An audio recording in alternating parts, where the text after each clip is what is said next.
SSP Global Jobs, the first job consultancy of Haryana. रोजगार दिलाए, बेरोजगारी भगाए।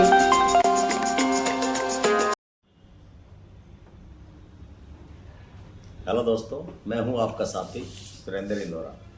आज हम बात करेंगे कोसली विधानसभा क्षेत्र की।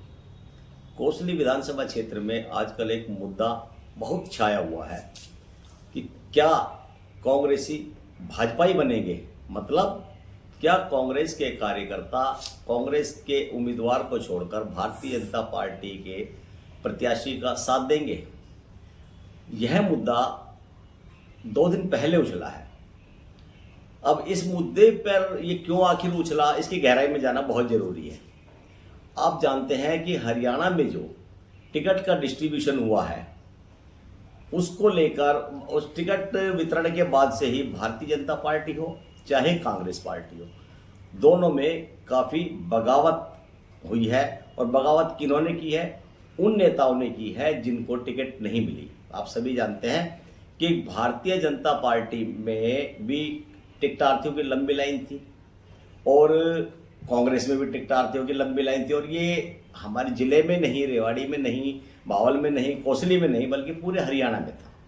लेकिन हम बात करेंगे अकेले फिलहाल विधानसभा क्षेत्र कोसली की, कि कोसली में भी कांग्रेस के जगदीश यादव, राहुल राव, 2 बार विधायक रह चुके राव यादवेंद्र सिंह और मदन वो कौशलिया है, मनोज कौशलिया, उसके अलावा कुछ और भी है। इस प्रकार के नेता कांग्रेस पार्टी में टिकट की लाइन में थे और उनको पूरी उम्मीद थी कि कांग्रेस पार्टी उनको टिकट देगी। इसी प्रकार भारतीय जनता पार्टी में भी था।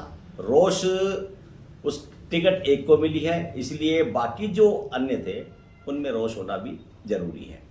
लेकिन इस रोष होने के साथ साथ ही कांग्रेस पार्टी, भाजपा में भी तो विद्रोह तो हो रहा है, लेकिन हम बात कर रहे हैं कांग्रेस में।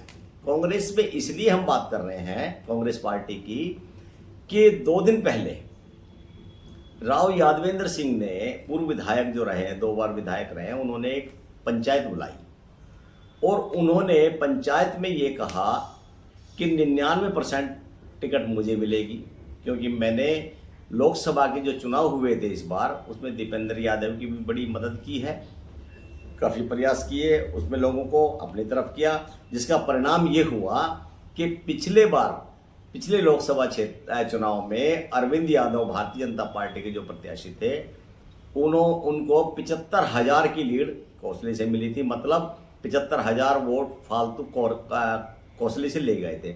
लेकिन इस बार हमने मेहनत की तो दीपेंद्र हुड्डा 24 के इलेक्शन में, लोकसभा के में 75,000 तो वो उन्होंने लीड खत्म की और 2 वोटों से जीत के निकले।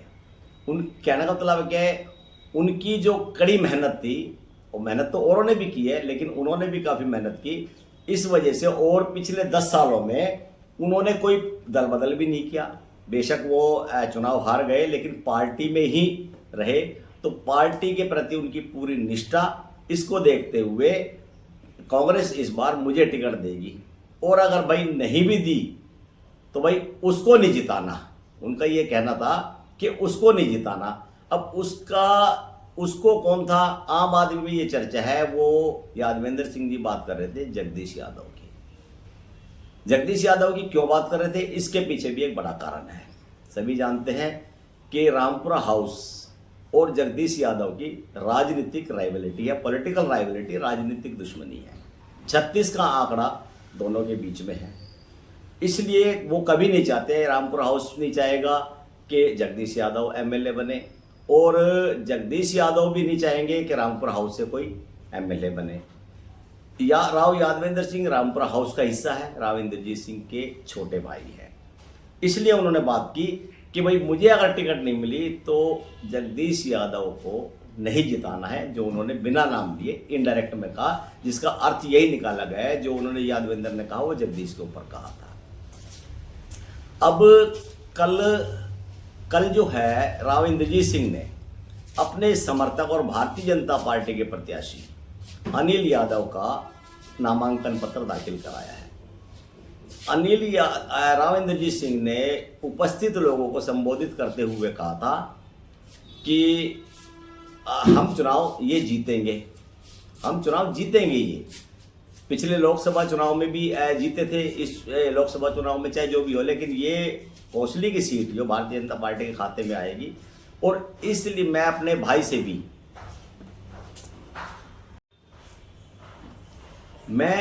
भाई से भी राव यादवेंद्र सिंह से भी कहूँगा कि वो अपने समर्थकों से वो भी हमारी मदद करें। इसका मतलब राव यादवेंद्र सिंह के पास अपने समर्थक तो क्या है, कांग्रेस पार्टी के ही आदमी है, उनके अपने भी समर्थक हो सकते हैं, लेकिन उस पर कांग्रेसी भी है।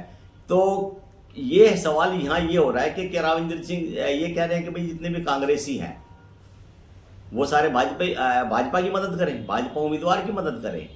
ये उनका आशय लगाया जा रहा है और यही मुद्दा कोसली में लगातार उठ रहा है कि उन रावेंद्र सिंह की बातों से और राव यादवेंद्र सिंह जी की बातों से ये मुद्दा लगातार उठ रहा है कि जिस प्रकार से दोनों ने बात कही है, तो कह रहे हैं कि क्या कांग्रेस के आदमी ही भारतीय जनता पार्टी की मदद करेंगे।